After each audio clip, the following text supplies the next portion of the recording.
Hello friends, ನಮಸ್ಕಾರ. ನಿಮ್ಮೆಲ್ಲರಿಗೂ ಮತ್ತೊಮ್ಮೆ TV5 ಕನ್ನಡ ನ್ಯೂಸ್ಗೆ ಸ್ವಾಗತ. ಸ್ನೇಹಿತರೆ, ನಾವು ನಿಮಗಾಗಿ ಇವತ್ತು ಒಂದು ಒಳ್ಳೆ ಭರ್ಜರಿ ಗುಡ್ ನ್ಯೂಸನ್ನು ತಂದಿದ್ದೇವೆ. ಹೌದು ಸ್ನೇಹಿತರೆ, PM ಕಿಸಾನ್ ಪಡೆದುಕೊಳ್ಳುವ ರೈತರಿಗೆ ಒಂದು ಹೊಸ ಘೋಷಣೆ.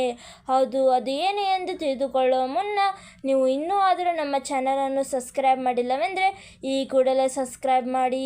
ಹಾಗಾದರೆ ಬನ್ನಿ ಫ್ರೆಂಡ್ಸ್, ಆ ಒಂದು ಸಿಹಿ ಸುದ್ದಿ ಏನೆಂದು ತಿಳಿದುಕೊಳ್ಳೋಣ. ಹೌದು ಸ್ನೇಹಿತರೆ, PM ಕಿಸಾನ್ 16ನೇ ಕಂತಿನ ಹಣವನ್ನು ಈಗಾಗಲೇ ರೈತರ ಖಾತೆಗೆ ಜಮಾ ಮಾಡಲಾಗಿದೆ. ಸದ್ಯ ದೇಶದ ರೈತರು 17ನೇ ಕಂತಿನ ನಿರೀಕ್ಷೆಯಲ್ಲಿದ್ದಾರೆ.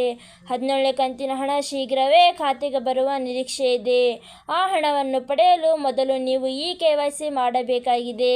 ಕೆಲ ರಾಜ್ಯಗಳಲ್ಲಿ ಲ್ಯಾಂಡ್ ಸೀಡಿಂಗ್ ಪ್ರಕ್ರಿಯೆ ನಡೆಯುತ್ತಿದ್ದು, ಹೀಗಾಗಿ 17ನೇ ಕಂತಿನ ಹಣವು ಲೋಕಸಭಾ ಚುನಾವಣೆಯ ಫಲಿತಾಂಶದ ಮೊದಲು ವಾರದಲ್ಲೇ ಬರುತ್ತದೆ ಎಂದು ಹೇಳಲಾಗುತ್ತಿದೆ.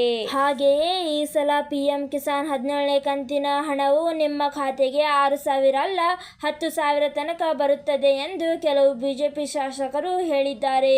ಇವತ್ತಿಗೆ ಇಷ್ಟೇ ಸ್ನೇಹಿತರೆ. ಈ ಒಂದು ವಿಡಿಯೋ ಇಷ್ಟವಾದಲ್ಲಿ ಲೈಕ್ ಮಾಡಿ ಹಾಗೂ ನಮ್ಮ ಒಂದು ಚಾನಲನ್ನು ಸಬ್ಸ್ಕ್ರೈಬ್ ಮಾಡೋದನ್ನು ಮರೆಯಬೇಡಿ.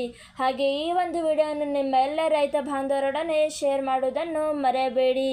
ಮತ್ತು ಮುಂದಿನ ಒಂದು ವಿಡಿಯೋದಲ್ಲಿ ಸಿಗೋಣ. ಅಲ್ಲಿ ತನಕ ಬಾಯ್.